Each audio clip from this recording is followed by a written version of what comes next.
আপনারা দেখছেন টিভি সকাল ইউটিউব চ্যানেল। প্রশান্ত কিশোর তিনি একটা ভবিষ্যৎবাণী করতে চলেছেন। বিজেপি এবার বাংলাতে ক্ষমতায় আসতে চলেছে, সেটা কিন্তু সময়ের অপেক্ষা, তাই না দর্শক বন্ধুগণ?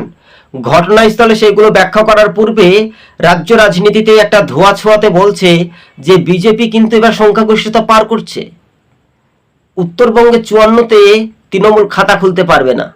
152 থেকে 53 আসনের যে একটা ফল বা ইঙ্গিত প্রথম দফার নির্বাচনে 153 আসনে, কিন্তু এই জনমত সমীক্ষাতে বলছে প্রথম দফার নির্বাচনে 153 আসনে কিন্তু 100 আসন পেতে চলেছে বিজেপি।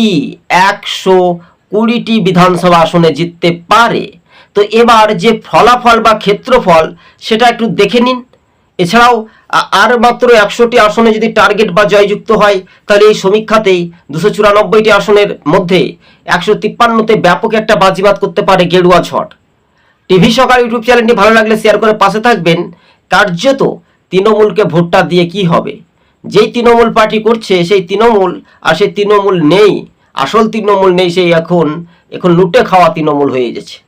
তাই এই সমীক্ষাতে উঠে আসা তৃণমূল ভার্সেস বিজেপির মধ্যে কতটা ফ্যাক্টর হতে পারে, তাই প্রশান্ত কিশোর কি বলছেন, তার গোপন কতটা শাসকের পক্ষে না বিরোধীদের পক্ষে, তাই গোপনীয় সমীক্ষাতে বলা যাচ্ছে যে এবার তৃণমূলের ফুল ফুটছে না, তাহলে বাংলাতে পদ্ম ফুল ফুটছে।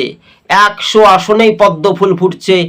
প্রথম দফার নির্বাচনে 153তে যে সংখ্যাটা আমরা জানতে পারছি, এবং বাকিগুলো তৃণমূল 40 এবং বাকিগুলো 33 আসনে কিন্তু 33 আসনে বিরোধী অন্যান্য দলগুলো পাচ্ছে। তাহলে বুঝে নিন ক্ষমতা, দক্ষতা, প্রয়োজনীয়তা, শক্তি মজবুত কতটা এগিয়ে থাকে, কতটা এফেক্ট হতে পারে সেটাই